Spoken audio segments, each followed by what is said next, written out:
Good morning, everyone, and welcome to our continuation of our Building Towards Sukkot class. So the last five classes, we have been studying the Mishnayot of Sukkah. And the Mishnayot of Sukkah give you a really strong overview of the laws and of kinds of the principles and the ideas that motivate our decisions around Sukkot. What should a Sukkah look like? Where can you build it? How do you live in it? And most of you, I hope, had the opportunity to come to all or most of the classes and get a sense from the Mishnayot about the holiday of Sukkot. And most of it shouldn't have been too much of a surprise for you. Sukkot is a really great holiday in that it's like an incredibly embodied holiday. So when you learn the Mishnayot of Sukkah, you really it really kind of matches your experience because we've all had chances to sit in Sukkot. We've all had chances to shake lulav and esrog. And so when you read the laws, you're like, oh yeah, this kind of tracks. It's very different than, say, you're learning Masechet Yoma, right? If you learn Masechet Yoma, you get like, there's a little bit about the modern day experience of Yom Kippur, and the rest is about the temple stuff. Or if you learn the Masechet of Rosh Hashanah, where it deals a lot about how you declare new moons. Okay, so it's interesting for Masechet Sukkah, you really get a sense of like, this kind of matches my holiday. I build my sukkah, I live in the sukkah, I do live in Esrog. Now you're going to tell me, okay, a lot of us live in apartments, and so we don't build sukkahs. And so our experience of Sukkot may be a little bit different. And that's something we'll talk about today in the halachot and the laws. I don't have an extensive sheet with the laws, but I do have an outline that we're going to follow so that the class makes sense and stays organized. So I think I want to start quickly with the building a sukkah because I think it is important, but I want to budget our time so that hopefully we'll do like 2/5 on this and then 3/5 on the living in the sukkah. I think that there's more laws pertaining to building in the sukkah than there is to eating in a sukkah. On the other hand, eating in the sukkah when you have to be in a sukkah, I know is more pertinent, especially as not everybody has a sukkah right outside their home to go to. So if you have an accessible sukkah, it's a very different experience than if you're dependent on a neighbor's sukkah or a communal sukkah. Let's start with building the sukkah. So the building the sukkah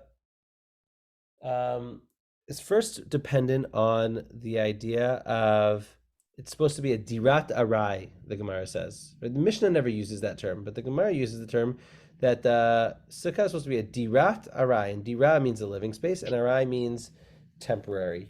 And so everything that has to do with particularly the walls and the structure of the sukkah, and even a little bit the schach, is going to kind of rely on this principle of, is it a dwelling, right? Is it large enough to be a dwelling place? And is it temporary enough? Like, what kinds of tools or materials are we using? How structured is it? Is there a way that we can experience it both as a dwelling place, but also maintain its identity as a temporary dwelling place? And so the place where this first manifests itself is the height of the sukkah. Both a sukkah that's too short, less than 7 tfachim, which comes out to be around 21 inches, right? So a sukkah that's less than 2 feet tall. So think about like your a dining room table, and now think about dining room tables are usually around 3 feet tall, and so a foot shorter than your dining room table.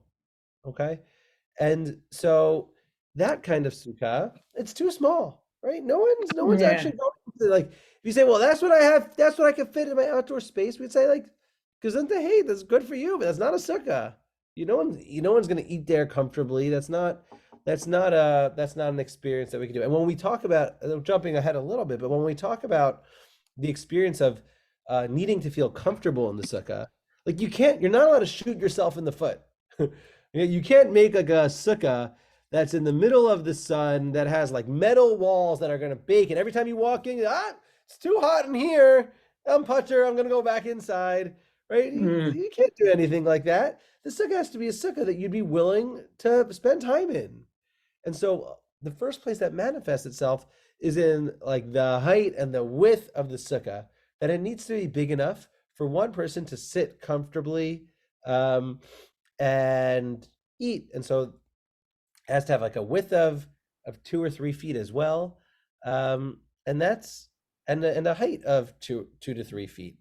Because if theoretically a person could like, I don't know, I think about this on Tisha B'Av, on Erev Tisha B'Av. Hi Roberta, on Erev Tisha B'Av, there's the Suda Hamafseket, where you eat before right before you you eat like a bread and ash, and part of the minhag is to eat your bread and your egg, rather, sorry, like in a kind of an isolated space.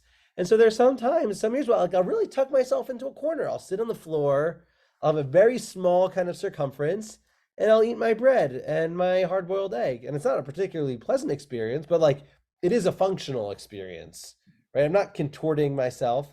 I'm able to sit and eat. So I can kind of imagine that kind of being the minimal sense.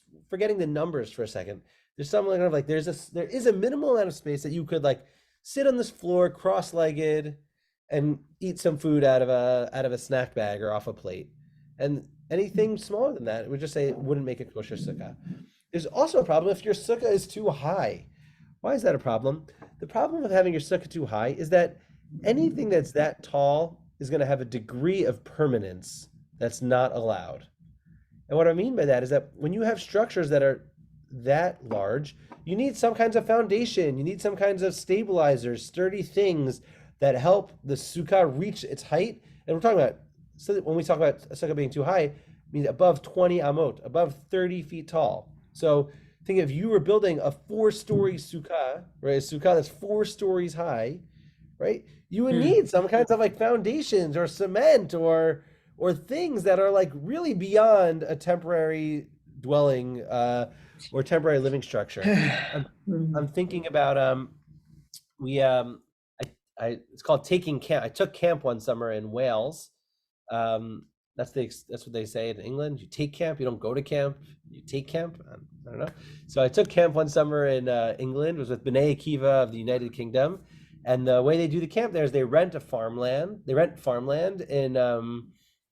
in Wales, and they put like little tents and like a bigger tent for a cheder ochel, and they kind of like pitch all of these temporary structures to eat and sleep in for whatever it was, 2 or 3 weeks that we did it. And so like with the technology that we had, like a bunch of college age kids kind of like putting up some poles and structures and hanging some tents, like there was a limit to what we could do, right? We wouldn't have been able to make a 30-foot high ceiling. We didn't have the technology to be able to create something like that would be functional.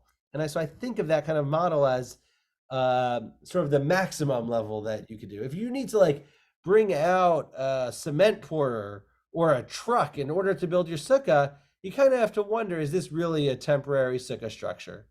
So those are kind of like, those are not the exact, those are principles which I think guide the numbers rather than thinking about, obviously we can make arguments. There are probably Sukkot that are built with trucks because it's easier, or they don't have the manpower, the volunteers, or whatever it is. I imagine some of these, have you ever seen these very large Sukkot in, let's say in some of the Hasidic areas where they can hold like bleachers with hundreds or thousands of people. So there's presumably a certain sturdiness to those Sukkot that is different than the one that, I put in my backyard now or the one growing up. On the other hand, if it's too big, too grand, would be a problem. The other thing I'm like struck by is the I don't know if anyone saw the videos of the COVID hospitals that they built, let's say in China, in those first few weeks of the pandemic, and it was like pretty incredible what they could build in 1 week. But they were like pouring foundation, and they had thousands of workers, right? Maybe tens of thousands of workers in a joint effort. You think about a sukkah. What can one person build for a week? Okay, so that's the building the sukkah. Another important thing about building a sukkah is not only about the height of the walls or the width of your sukkah, but also that the walls can't be too far off the ground. This is like a funny halacha, but it's an important one. If you have a structure. Here I think we could probably draw on this. Let's see.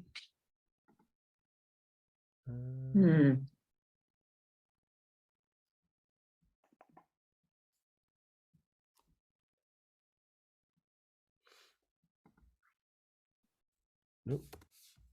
Here. If you have a structure, this is a side view, okay? Is oh, okay, this is a side view, and you have a structure that looks like this. You're not allowed to have your wall in this middle area. The wall has to, you can't have a space of like 10 inches between, or of like 12 inches between the bottom of the floor and the beginning of your wall. Because like that's not a wall. That's like a belt, right? And so that's like a middle space. The sukkah, the wall has to be close to the bottom of the wall. What about the top half? Does it have to go all the way up? And so we hold that the wall doesn't have to go all the way up. And this we kind of have this sense of, let's say like you go out on a terrace and there's a fence. No one would say that that's not a wall, right? Like the fence creates the structures that go around the side, and that's going to be true. That's going to be true no matter what, even if the fence doesn't stretch all the way to the top. We were just Bernie and I were at SAR this morning, and they have this davening space kind of in the middle of the middle school, and the walls that surround the davening space like go up to your waist, and yet it's clear that it delineates this space as this is the davening area. This is the area where people are praying. So in order for something to be considered a mechitza, it really only needs to go up three feet. We say 10 tefachim, and a tefach is around 1 tefach is around 3 inches. Oh, that's a funny thing. 1 tefach is equal to 3 inches. Okay. So the T stands for tefach. So that's kind of like the main experience of the walls. Yeah, Bernie. In that context, can you talk about the construction of the walls of the shul's sukkah over the pandemic? Sure. Great. Like, how did it work? Yeah. So anyone who came to the shul's sukkah would have noticed that there was no wall. There was no like sheet or the cover. We used to have those awesome, those very special like plasticky things that you would kind of bake on the inside because they would trap all the heat in, or they would create these like crazy wind tunnels. And you had these we used to have like these sheets that would go around the sukkah. But if you came during the pandemic, you would have seen that there was no sheet. And so the way that works is kind of on two principles. The first principle is the one that we're already describing, which is that as long as a wall goes from the ground to around 3 feet up, that is considered a wall of a sukkah, right? So, and if you had a solid wall, then you would be all good. But there's another principle, and that's called lavud or lavud, depending on how from you are or how Israeli you are and how you want to pronounce it. And so the way lavud works is that we say that any place where there's less than a 3, I don't know where that one didn't show up, where there's less than a 3 tefach gap between 2 poles or between 2 tight strings, that is considered a like a cohesive wall, even though there's gaps in between. We consider that one contiguous wall space. The place where you see this, by the way, most explicitly is like on a farm, right? You have fences that they just have like that bottom bar, a middle bar, and a top bar, and everyone's like, oh, that's a barrier between this space and that space. And it sort of operates on the same principle. That kind of fencing, even with the gaps, creates enough of a barrier that a cow cannot go through that. Yeah, maybe a small child could theoretically squeeze themselves through, but it really makes an impassable area except for where there's a gate or a doorway. And so the way the shul sukkah worked is on this principle. We actually kind of had 2 things that made it extra kosher. One is that we had all of these upright poles, and the upright poles of the fencing of the terrace create a wall. Another thing we did is that oftentimes making upright poles takes a long time. So if I was in my backyard, that would be hard to kind of stake all of those poles.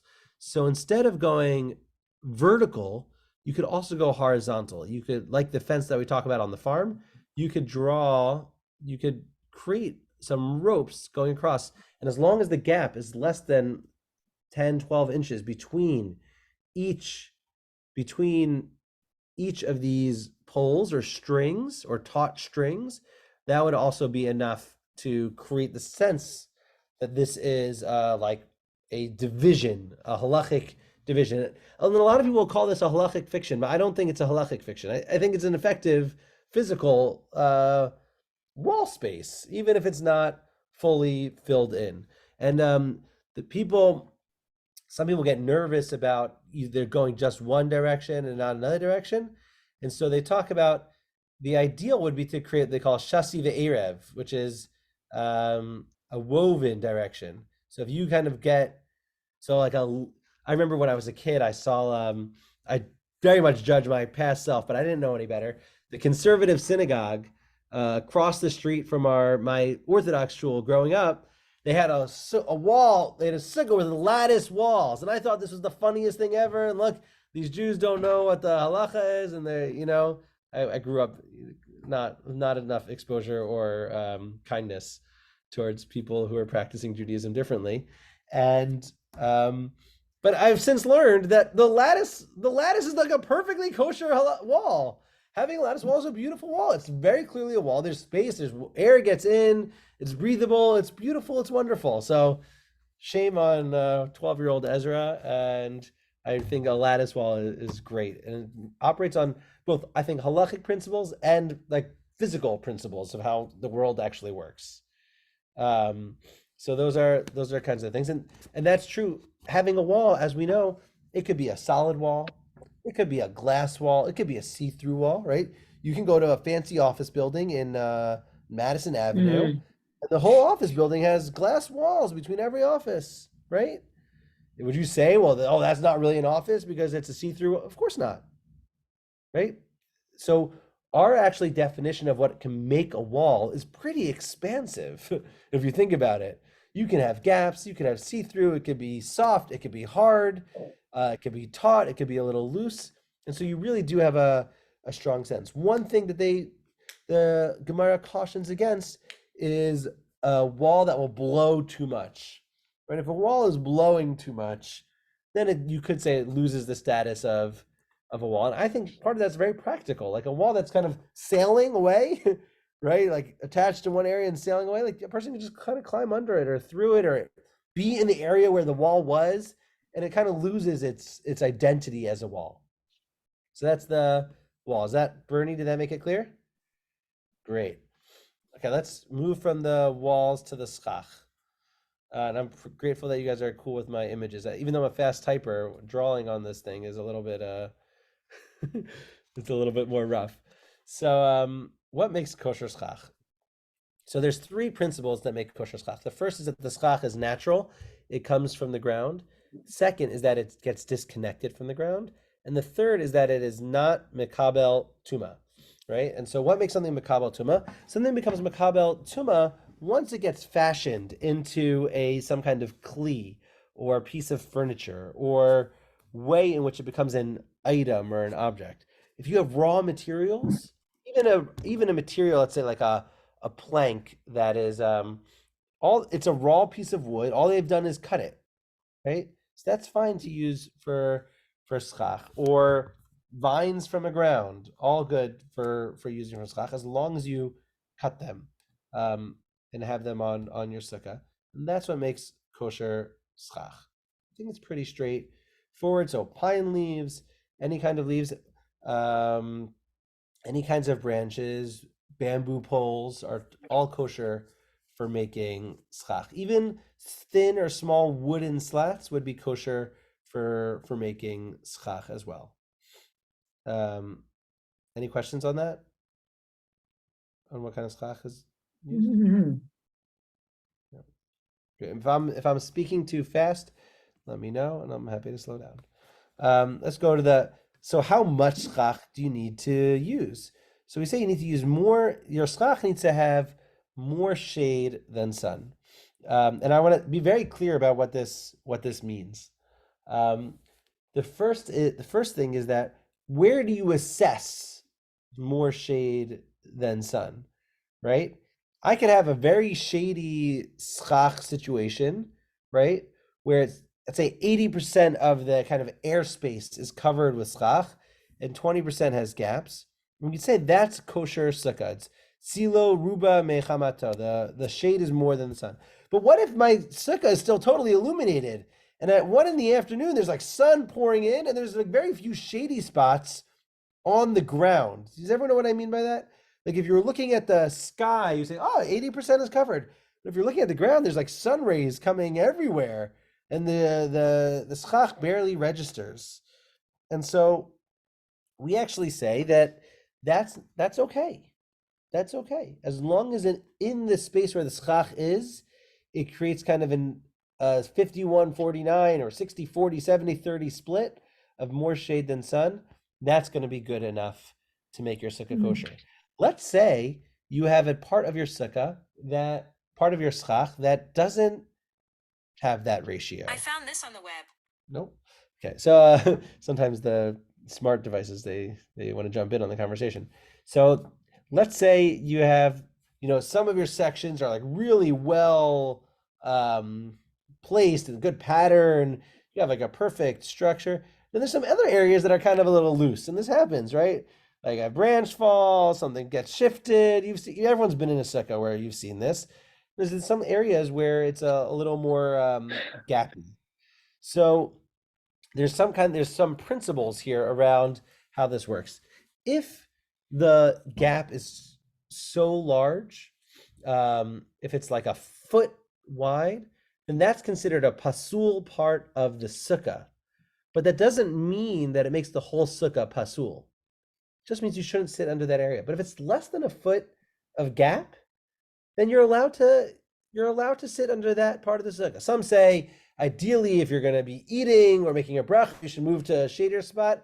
But b'diavad, we hold, if you're in a sukkah that's more shade than sun, as long as the gaps are less than like a foot circumference, then you could even sit under those areas. So it's like good to know. Sometimes you'll be in sukkahs and you're like, can I sit in that spot?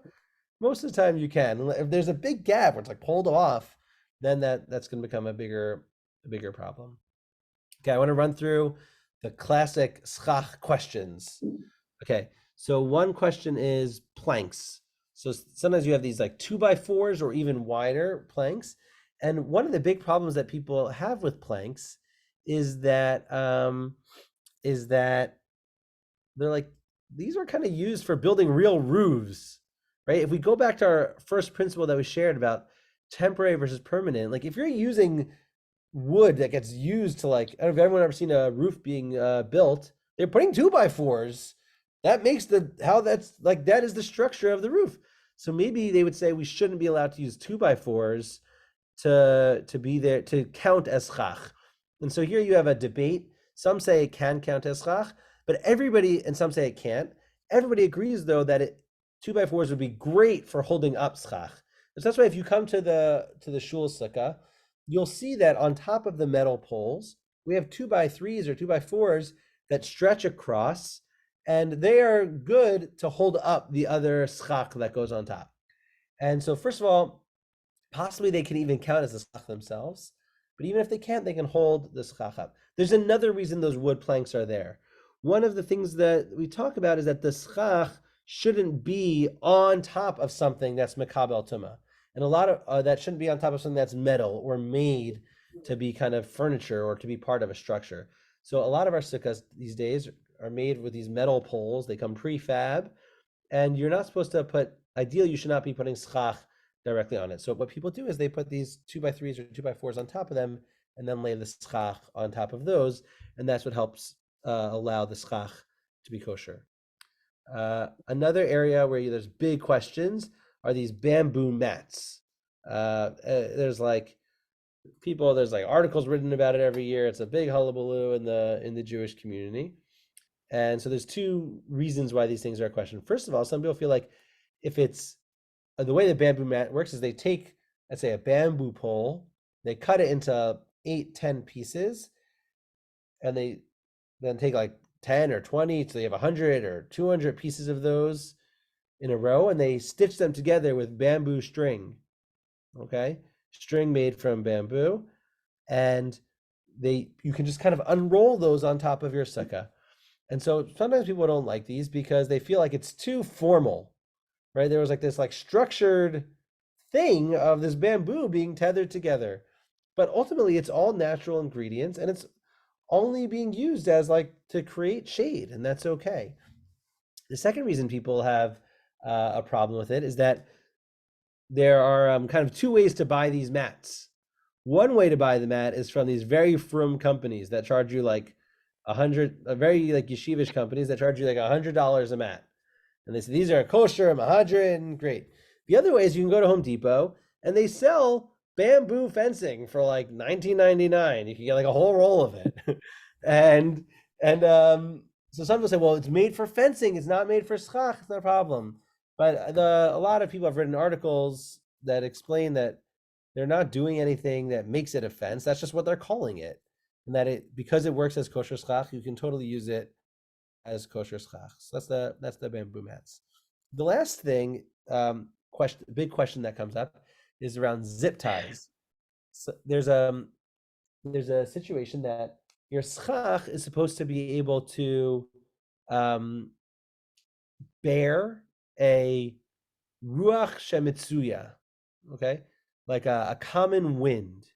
Right? So if you put your schach on and the wind comes and just, like regular wind, an everyday wind just comes and blows your schach off, then you haven't done something right. You need to put some maybe wooden poles on top of it to help weigh the schach down on some level. You have to make sure your schach is adhered.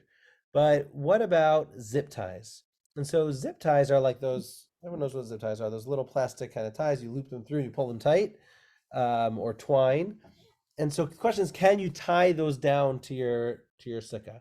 And so what we say is that if the zip ties are there to prevent a ruach she'ena mitzuya, some crazy wind, a hurricane wind, a tropical storm wind, a wind that's very rare, right? They say that my schach would fly away if not for these zip ties. Then you can put zip ties on in order to prevent against the ruach she'ena mitzuya, this very rare gusty wind that maybe comes once every few years. Once those zip ties are there for that purpose, then they can also do the regular function of holding your schach down.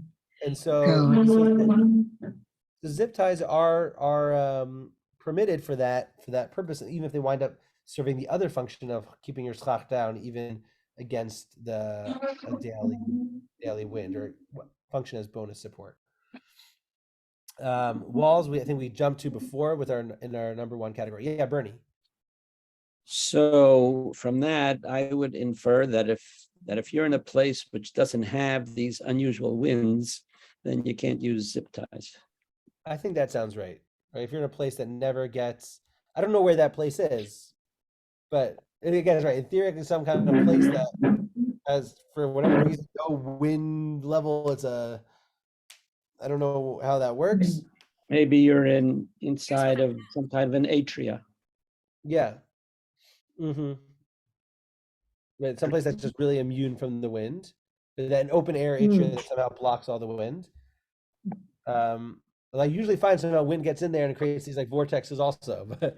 But right. Presumably, then yeah, you wouldn't be allowed to use the zip ties, and presumably you wouldn't need to use the zip ties because you'd have no fear that your schach would be blowing anywhere anyway. So we already talked about the walls. One thing we didn't talk about is how many. And so I think the big principle for the how many walls is that ideally it'd be nice to have 4 walls.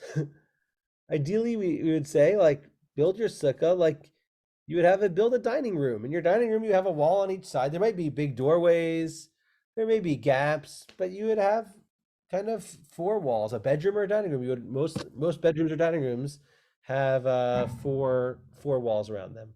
But we say that anything that's 2 walls and a little chunk is your bare minimum. And when we talk about 2 walls and a little chunk, there's kind of 2 different measurements. One is that even a tefach, even a 3-inch post, would count as a bonus. So if we're looking at a sukkah, so we have this, and then a little Mm. post right here. Okay, that would be good enough to create a sukkah because it creates. Remember that you're gonna have schach over the whole thing, and it creates the illusion of a four-walled situation, right? Your mind can kind of fill in those last two spaces as being delineated, especially because you have the schach on top.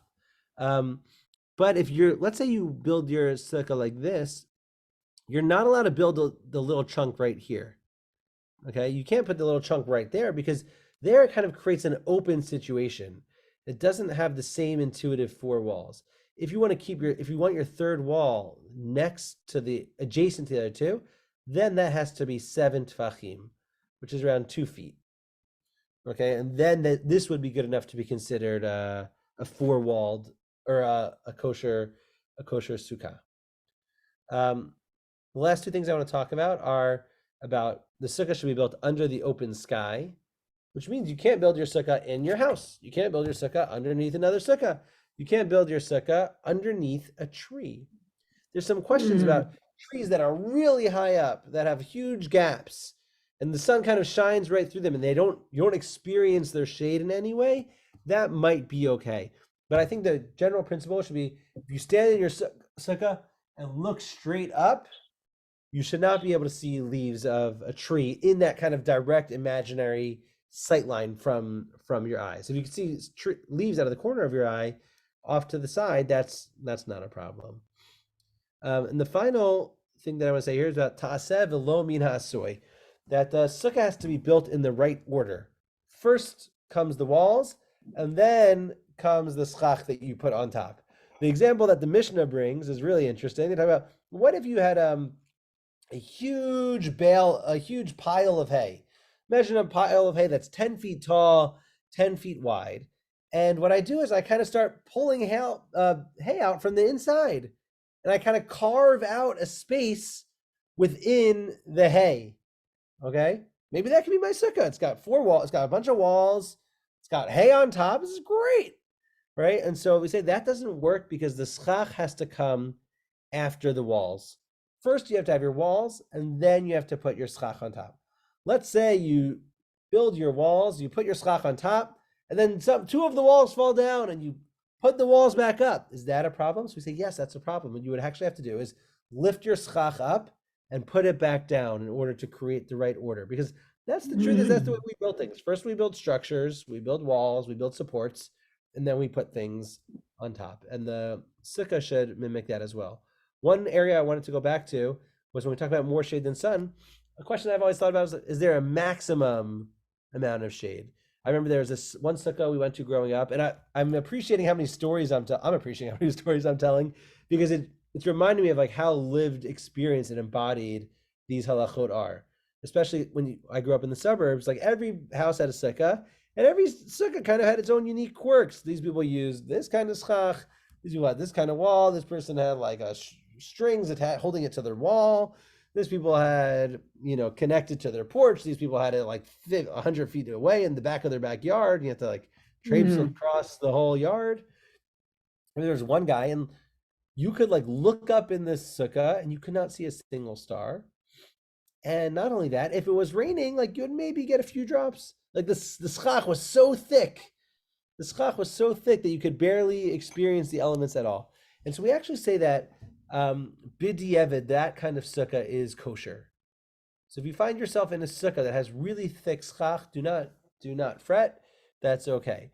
But mostly we go by the Rambam, who says that you should be able to see some stars outside through the schach. But that's part of the experience, is having this kind of open airness that cuts through the schach. Great. That's building the sukkah. We give ourselves a round of applause.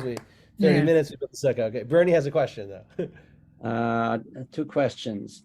I remember somebody who in a room of his house, above the house, had a skylight cut out, which he could close or open. And he opened it for Sukkot.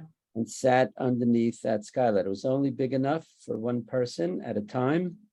It didn't cover the entire room.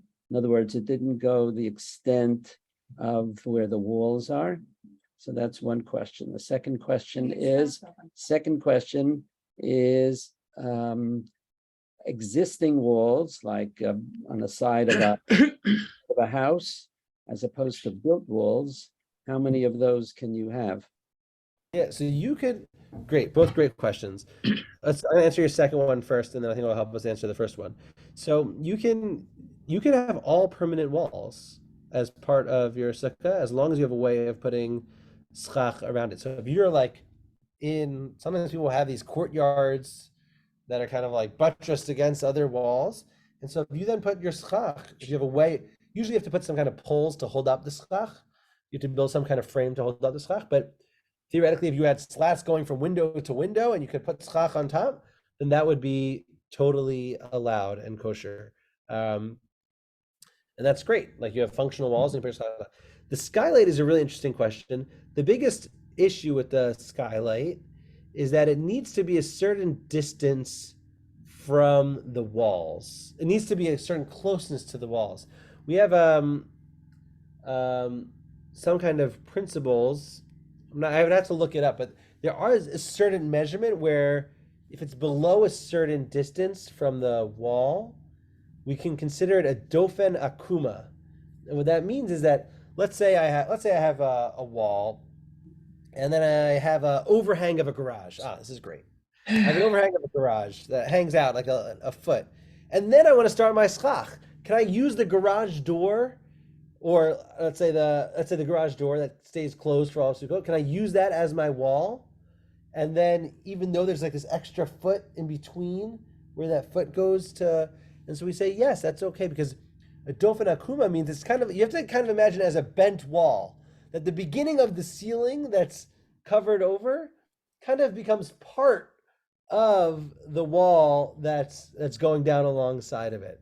Problem is, I think if there's too far of a gap, you run into an issue that it can't be considered a dofen akuma. So I think it would really be dependent on how far that skylight is from the vertical walls. In theory, you could always put kind of like poles down and build a little structure that you could kind of step into using some of our principles with ropes and kind of create a little structure that would then extend up to the ceiling. That would make it okay. But I would have to see the specifics of that situation to know if it was permitted or not. Lance.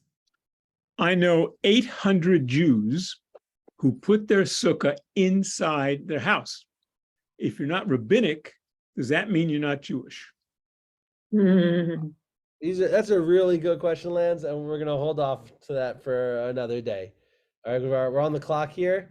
It's a very interesting question to understand kind of like how the Samaritans fit into Jewish questions. I assume that's what you're talking about. Yep, I am. So it's a great question, and it's not for today. But well, let's hold off. Let's hold on for now. You got it. Gloria, thanks, Lance. Gloria, and then Roberta. Okay, so our sukkah has a metal pole that goes across the width in order to hold the light fixture. Yeah. What are the rules about, can somebody sit under that, or does everybody have to sit away from it?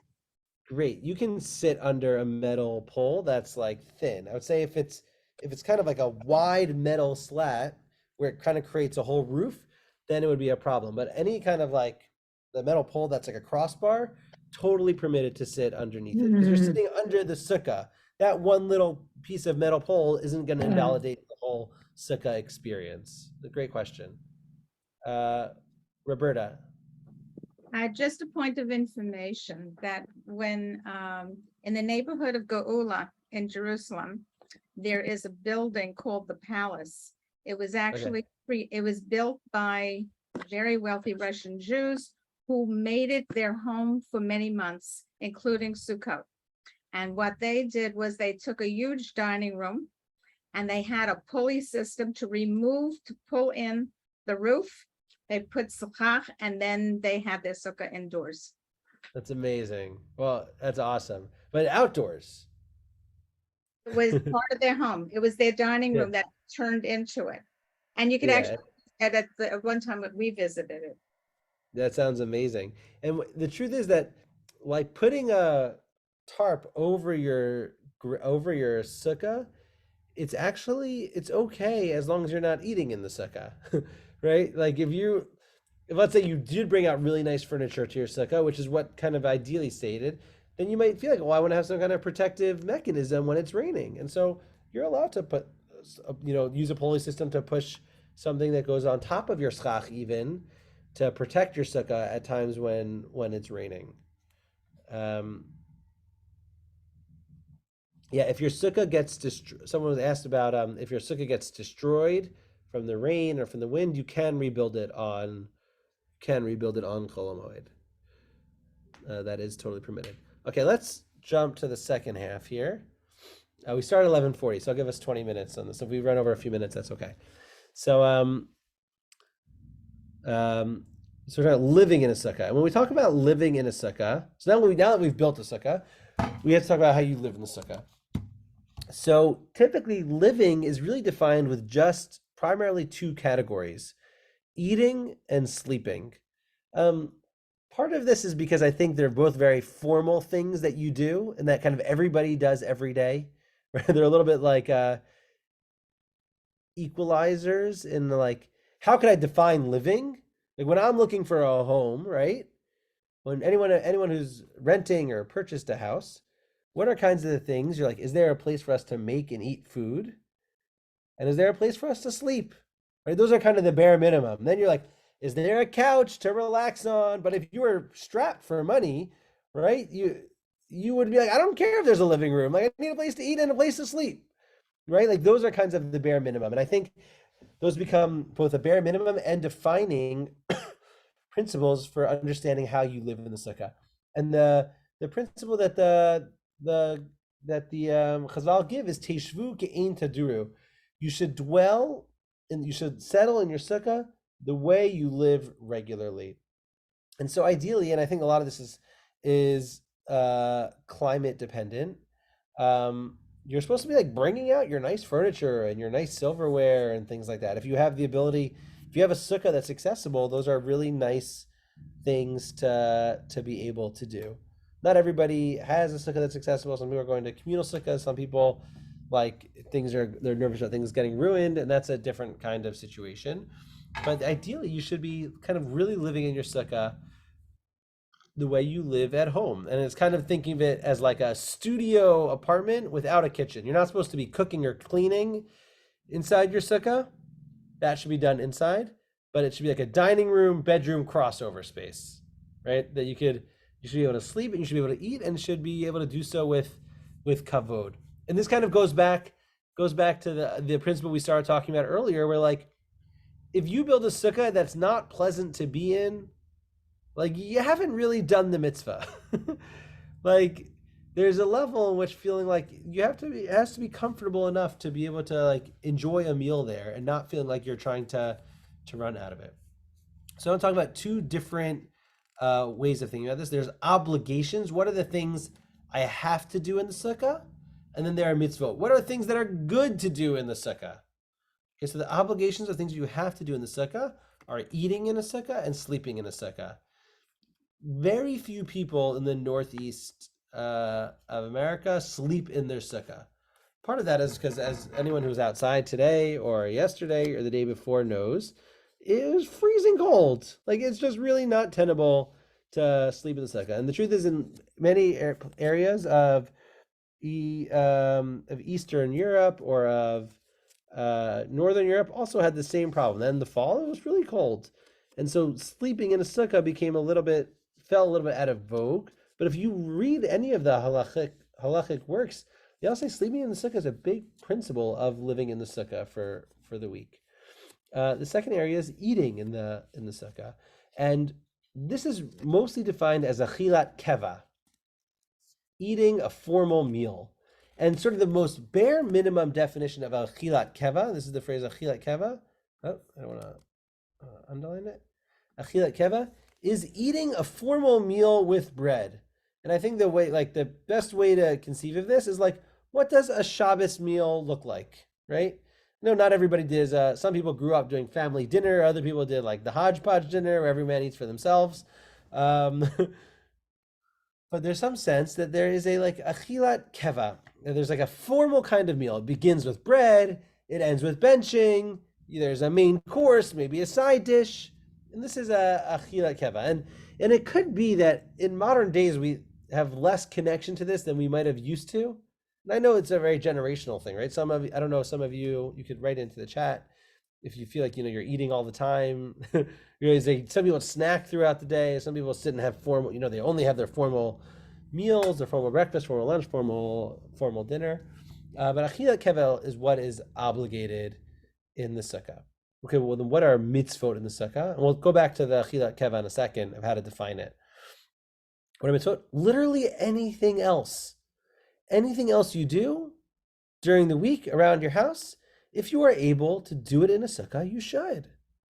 So this means if you are chatting on the phone and you either have a cordless phone that goes out to your sukkah, or I guess nowadays everyone just has cell phones probably, sit and be on your cell phone in your sukkah. If you're gonna, I don't know, we my house growing up, we always would, not always, sometimes if it was like a Sunday and it was a big Eagles game, we would bring a TV outside and plug it in and watch the Eagles game in the sukkah.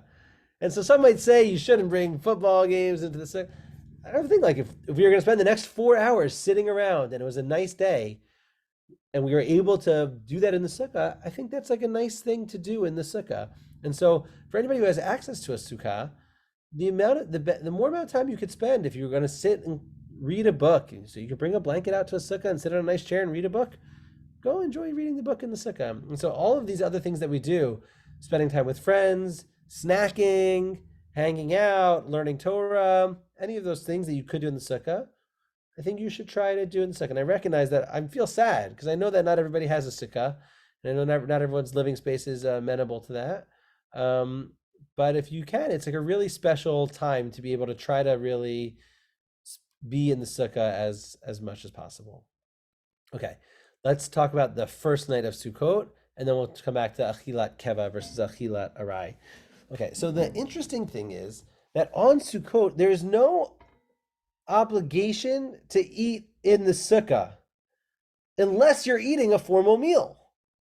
Okay, and except for the first night, there is no obligation to have formal meals during Sukkot. Okay, and what I mean by that is that on the second day of Chol Moed, there is no mandate to eat a formal meal that would then require you to eat that meal in the sukkah.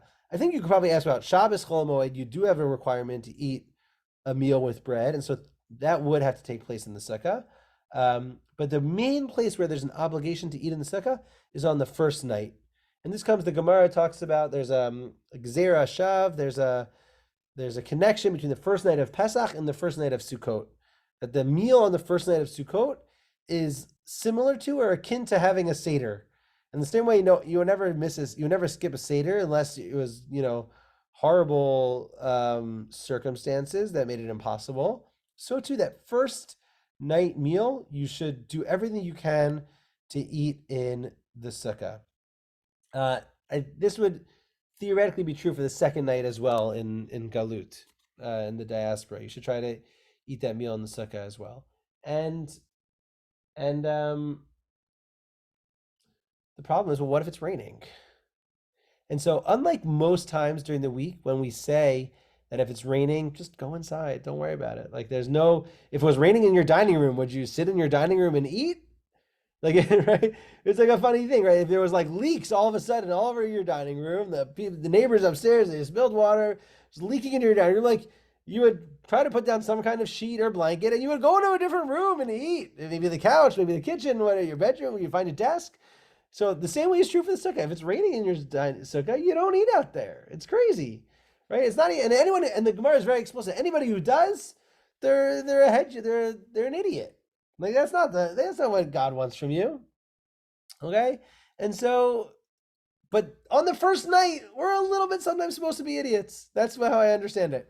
That on the first night of Sukkah, trying to be eating in the Sukkah has enough of a mandate that you're supposed to eat in the Sukkah. Okay, well, what if it's raining? You're supposed to go out and eat in the Sukkah? And so we say you're actually supposed to wait an hour or two to see if the rain lets up. Don't start your meal inside. but actually you're supposed to hold off your meal. It's that important to try to wait and eat in the sukkah, and even just to do kiddush, like a lay shape of sukkah, and eat a small kazayit, like a piece of bread, and then bench, and then, or you can have it in mind that you're gonna go inside, and then you go inside and finish the rest of your meal inside. And so they say even if after an hour or two it hasn't stopped raining, you're still supposed to go outside and eat, do kiddush and hamotzi, and eat that little bit before you go back inside. And so that's like, I don't know, I think it's a thing we should all try to do, especially for the first night, even if it's drizzling or raining a little bit. Obviously, if it's like a torrential downpour that we checked our phones on at 5 o'clock on Erev Yontif and it said it's going to be a hurricane for the next 24 hours, it's Narishkeit. Don't go outside. Don't be an idiot, right? That's going to go back to there. But if it's like raining on like a regular way, it rains on a night, sometimes you can give it, it'll slow down, it'll let out. We can go out and do a little bit of our meal before we go back inside. So that's the first night of Sukkot. Okay, what about the rest of the week? How do we define achilat keva versus achilat arai? And so I offered a bunch of different definitions here. And the way I think about this is that there's got to be some kind of recognition over the accessibility of a sukkah, while also remembering that it's still Sukkot. And so here's what I mean by that. There's one way of thinking about achilat keva, and the way we've already described it. It's a meal. It's a formal sit-down meal. You're opening a bottle of wine. You're making kiddush. There's a moitzi. You have your meat and your chicken, your mashed potatoes, and your soup, whatever it is, right? That's one way of thinking about achilat keva. And if that's the case, anything that is not that, anything that does not involve sitting down to a formal meal with washing for bread, is considered achilat arai. And therefore, as long as you don't do that kind of formal meal, you could go the entire rest of the week of Sukkot without having an obligation to eat in the sukkah. And I think depending on a person's circumstance, there might be something to rely on in that case, right? Let's say getting to a sukkah is a mile walk away or totally impossible. Then I think there's a way you can say, like, okay, I just won't eat that kind of formal dining situation involving bread.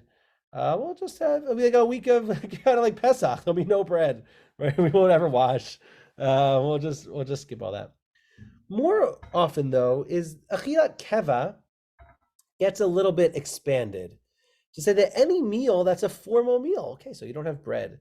Great. Half the people on this call are probably gluten-free at this point, or on a keto diet, or this thing or that thing, right? People are very afraid of carbs in 2022. Not all of us. I love carbs. I still eat lots of carbs, but many people are. And so, well, I never eat a formal meal. I never have the bread. What are you talking about? So I say, okay, you're right. Achilat keva should include any kind of formal sit-down meal where you've like cooked and prepared and you sit down and there's multiple things. That could also be considered achilat keva. But if once we're considering that achilat keva, then you kind of really are supposed to be eating it in a sukkah. Let's see if we can expand achilat keva even a little more. I'm not trying to, for anyone's sake, but I'm just explaining how that sort of Chazal do this, and especially the Rishonim and the Achronim.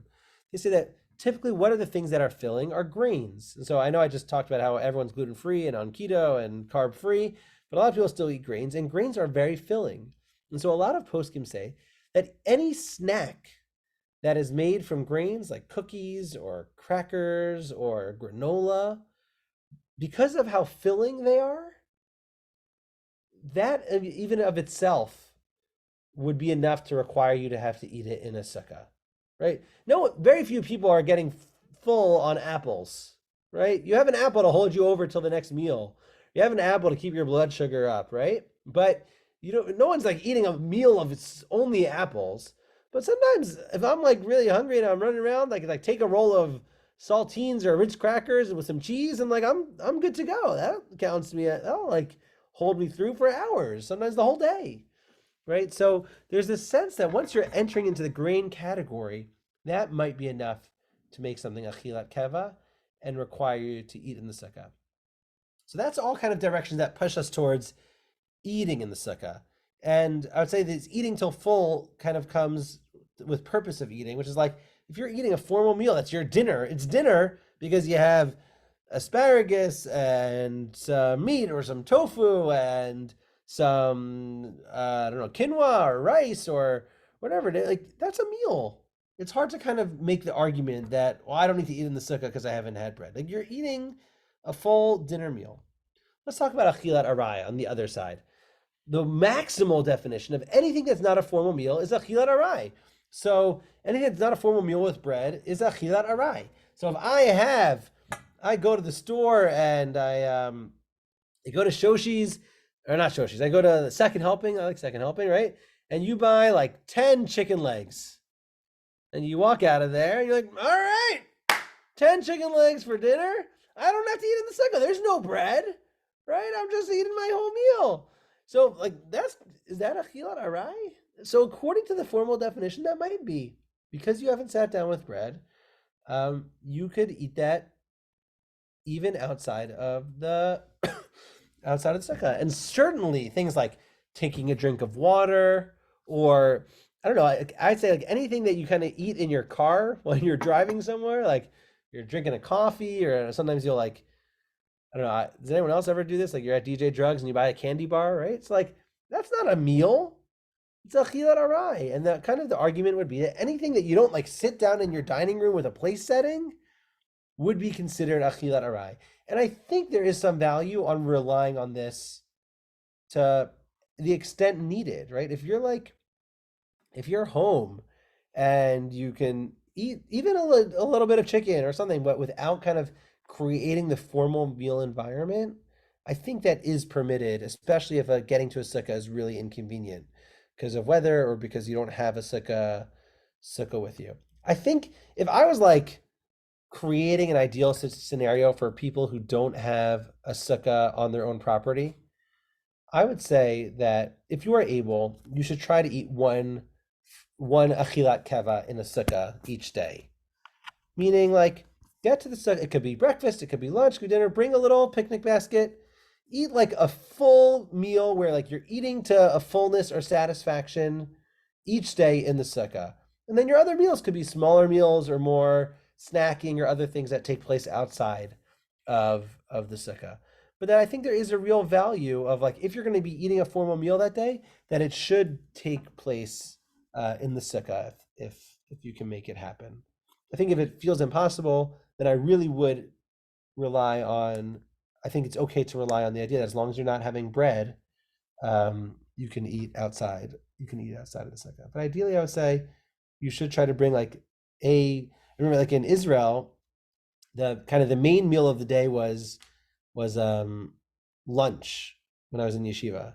And everything else was kind of just like vegetables and a little maybe some scrambled eggs or something or whatever it was. And so like I think that model of thinking about like, can I have, if it's Sukkot and it's hard to get to a sukkah, but I can get to a sukkah, but it's kind of inconvenient. Is there a way to structure my day that maybe it's a brunch or a lunch or a dinner that I have one main meal in the sukkah, and that the other times of the day I can get away with, or like rely on the fact that achilat arai is really not obligated to be in the sukkah. One thing, by the way, this is like a little technical thing.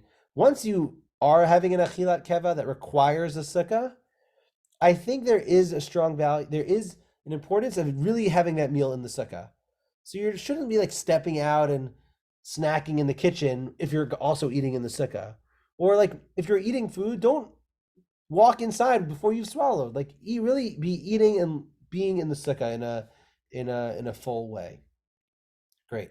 When do you say the bracha? It's a funny thing. We say the bracha of leishev sukkah only when we eat. That's the minhag of Ashkenazim. The minhag of Teimanim, of Yemenite Jews, is to every time they walked into the sukkah, they would make a bracha of leishev sukkah. But Ashkenazim, every time you go in to eat, you make a leishev sukkah, and that's true whether it's a achilat keva or an achilat arai. Even if I go in just to eat a Ziploc bag full of granola, you would also make a mitzvah of leishev sukkah. Great. When are you patur? This is everyone's favorite question. So there's a few times where you're really patur from eating in the sukkah. The first is if you're mitztaer. Okay, mitztaer means somebody who's uncomfortable, and you're uncomfortable because of the circumstances of the sukkah. And what this means is, let's say you get out to the sukkah and it's a heat wave. It's 100 degrees, and you're like sweating bullets, and your clothes are soaked through. There's no mitzvah to sit in the sukkah. Again, if you were in your dining room and the air conditioning was broken, and you could go to the bedroom next door where it was much more comfortable, right? Would you eat in the dining room? Would you sit there and sweat your face off? No, you would go to a different space where you could be more. Howard, I'm glad you're enjoying my comments, but you would go to a different room and you would be comfortable. And so the same thing is true for a sukkah. If it's like untenable or really discomforting because it's so hot or it's so freezing, right? Like if there's a point where you're sitting out in the sukkah and you're not just wearing a sweater, but you're also wearing a winter jacket and you have a blanket wrapped around you, it's insane. It's insane, right? And so that's not Sukkot. That's something else. That's a different religion, right? I don't know. They still count as Jews though, Lance, if they do it, but that's a different religion. And so I think this is like a really important principle. That being said, I would say two other aspects here. The first is like sometimes you wear a coat and that's okay. Like there's been times in my life where I've eaten outside and it's a little bit chilly. You're on a hike. If I was on a hike and it's a 50-degree day and I'm wearing a jacket and we're sitting on the rock to have our sandwiches, right? Our bread, or Hilchot keva. So it's a little chilly and it's a little windy and you kind of wrap yourself up a little bit and you're fine, right? That is okay. That isn't okay. But like, right, if it's snowing outside, no one's going outside for a picnic in the snow. We don't do that, right? So that's like an important kind of barometer to use for when we should go inside. But that being said, let's say it's a heat wave and you're outside and it's 100 degrees and you go inside and it's also 100 degrees. Then you should go back outside to the sukkah. I know it sounds kind of funny, but it's like if the inside is no better than the outside, then you should go outside, right? Because it's the mitzvah is to be in the sukkah. If the tishvu ke'ein taduru, if being inside I'm going to be sweating my face off and it's going to be 100 degrees, then I might as well go outside and be in the sukkah and do that as well. And actually you would be obligated to be in the sukkah. So I saw an example in my preparation. Let's say there's like mosquitoes flying around in your sukkah and it's so uncomfortable. You're getting bitten up. It's like a whole swarm of mosquitoes. So you go inside. If there's mosquitoes inside too, then you got to go back outside, right? If there's mosquitoes everywhere, like, it doesn't give you a pass. So that's the mitzvah. The chola, and by the way, this is true, by the way, the mitzvah, once you're mitzvah, you can even have an Hilchot keva inside. It's not like, oh, I'm going inside and now I shouldn't eat my formal meal. You can have a formal meal inside. And so I kind of like, I really hate this, but I have to be honest with everybody. Like there are times where when it's raining on Sukkot, I feel kind of happy. Like I feel like relieved sometimes. Like, oh, I can just like sit and eat this sandwich at my dining room table and I don't have to like schlep to the HIR to go to Sukkah. Or I'm like worried, I'm like nervous about you guys, some of you on this call. Like, I don't want you, okay, so you can eat your meal and not feel guilty. It's okay because it's raining. Like I do have that feeling sometimes, and I hope it's okay. But I think because if it's raining, you're really technically patur from the sukkah. Okay, let's talk about the a chola. A chola, in general, a chola is patur from various mitzvot. But for Sukkot, we're pretty makil. If you have a stomach ache or you have a headache, and being outside is going to be annoying for you, even if it's like perfect weather, but it's going to be more annoying than being inside, right? Then you can just stay inside. Okay, even if it's something minor, like there's no danger, just my stomach is hurting, my head is hurting, like I just kind of want to be on the couch and I'm relaxed and can't deal with the outside sukkah situation. We say that you're patur from the sukkah in that kind of circumstance. Of course, if it's a more dangerous situation, you're going to the hospital, etc. In those cases, you would not be, of course, you would not be obligated to go into a sukkah.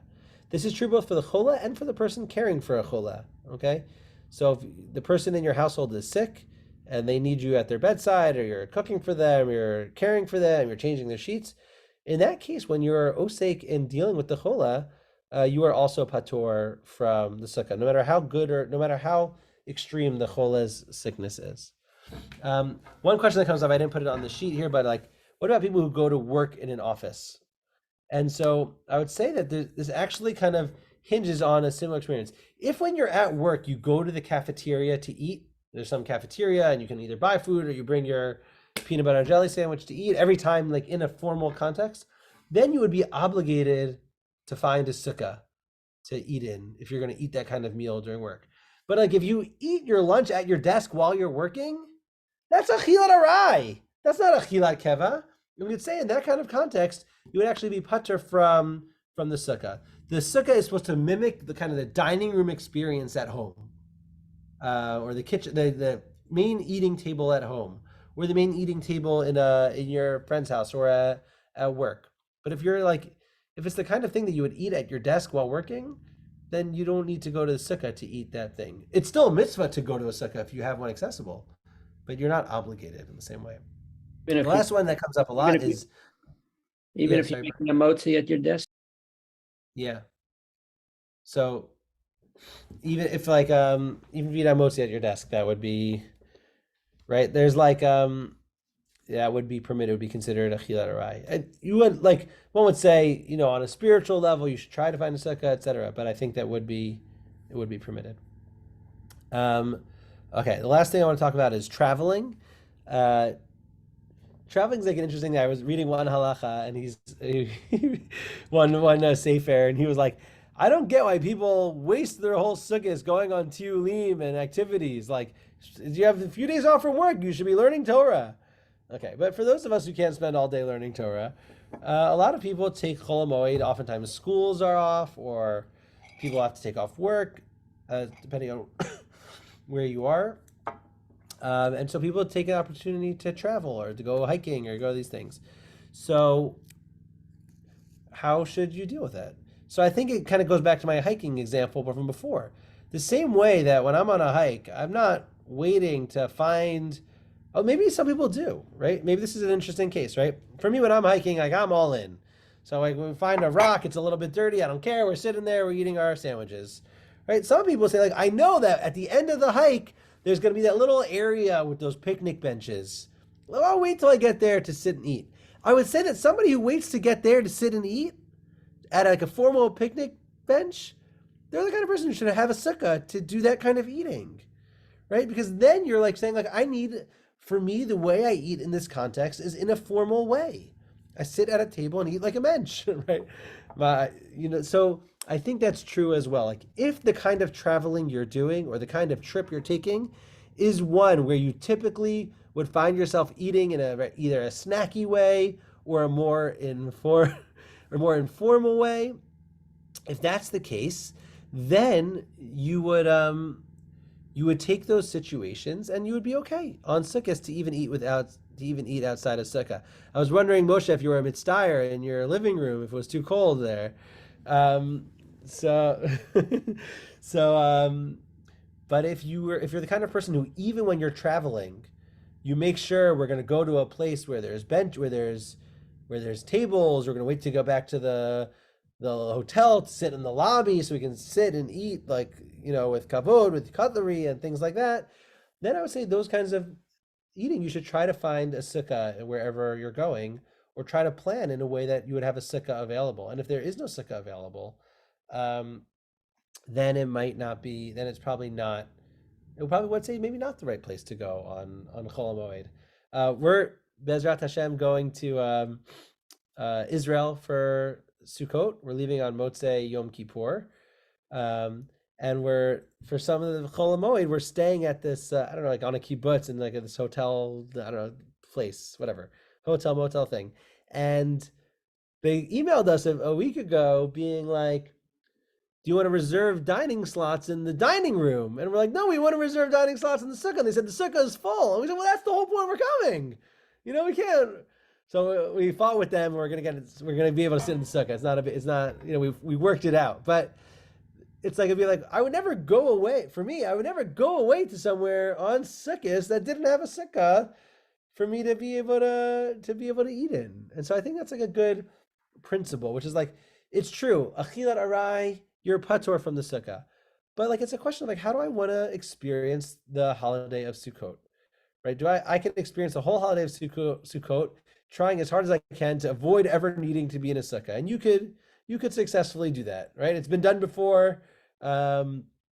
That there's a way to do that. But I think the other way is to say, like, is there a way for me to structure my time that allows me to go to the sukkah as much as possible, to make sure I have of a formal meal, to make sure I have a chance to maybe take a time to read a book in the sukkah. If I'm gonna meet a friend for coffee, instead of sitting in the coffee shop, we could go sit in a sukkah, right? And so, like, I think those trying to think less about how can I get out of being the sukkah, or what's a way to make myself patur, to be like, hey, can I make sure that each day, assuming you don't have a sukkah that's right next to you, can I make sure that each day I find a chance to go do something in the sukkah?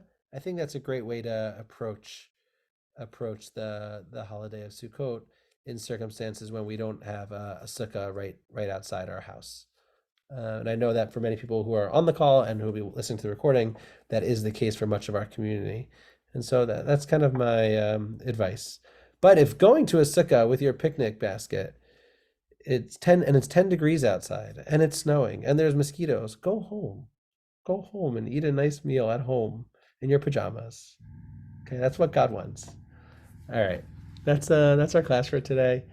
Thank you very much for the rundown.